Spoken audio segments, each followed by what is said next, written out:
Yo, what is up guys, and I'm back again with another video, and in this video I'm going to be talking about a secret reveal, and I believe it's this side down here somewhere in the corner, just over here. I don't know how wide this lens is, if my hands are in frame or not, but down there somewhere will be the settings. And usually you go to the settings and you get the normal 240, 144 and all that, and it goes all the way up to 1080.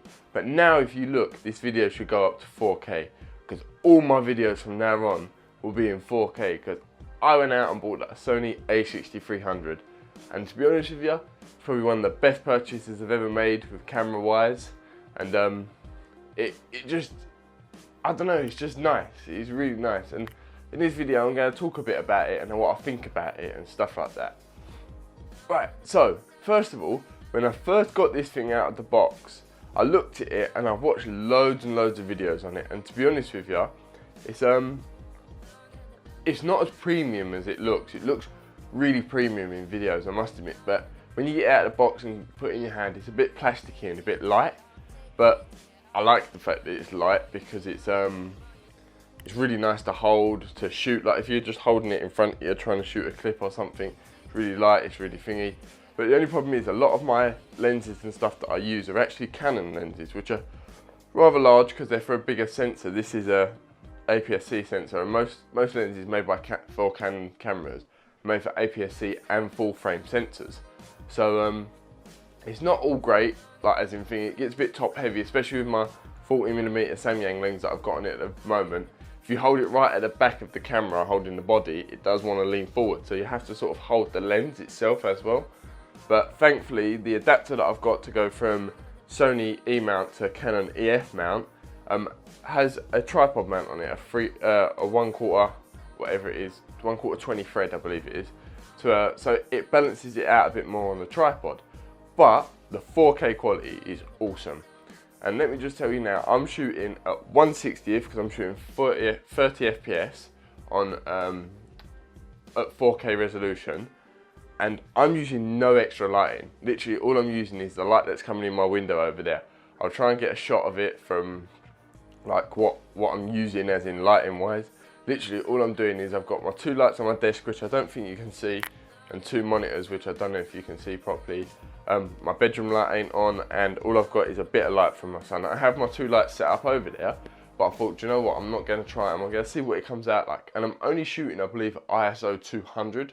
So it's nothing really that big, and it's just a really beautiful picture, really beautiful. The 4K on this is really crisp for what it is, and for the price I paid, it's really good. I mean, I was going to get the Sony A7R2, but that's a lot of money for a full frame sensor that I don't really need. But I am so happy I made the upgrade to 4K, because I want to shoot my videos in 4K. My videos was never the best quality, as in to watch, like with the way I create them, because I'm not the best creator in the world, and also, but the quality wasn't all that good anyway, because I was shooting on quite an old sensor on my Canon 600D. So I've moved from a DSLR to a mirrorless camera and gone from 1080p to 4K.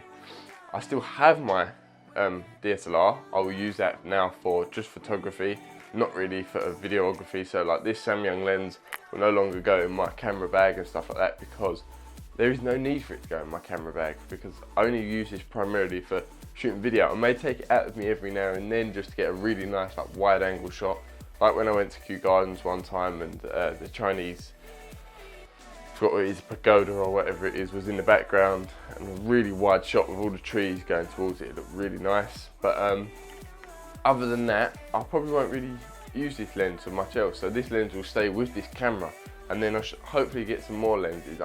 I'm looking, not anytime soon, because it's very expensive and I don't have the money for it, but I'm looking to get the Sony 10-80mm f4 lens, so that I can possibly start vlogging with this camera, because this camera is a really nice camera to vlog with. If you've got a Joby Gorilla Pod and a Rode Video Mic Go or something like that, it's a really light and portable setup, and the 10-80mm fit is actually perfect. If you go on YouTube and look up on any of the things, loads of different people have said for vlogging, if you're vlogging with the A6300 or the A6500, because the 6500 is out now as well, the best lens to go for is probably the 10-80mm Sony lens. So that's all I really wanted to say really. So I just wanted to reveal the fact that I now have a 4K camera and where I want to go with this camera in the future. So hopefully, I don't know, possibly I'll be taking it out with me if I get my friend to come out with me and do some stuff like that.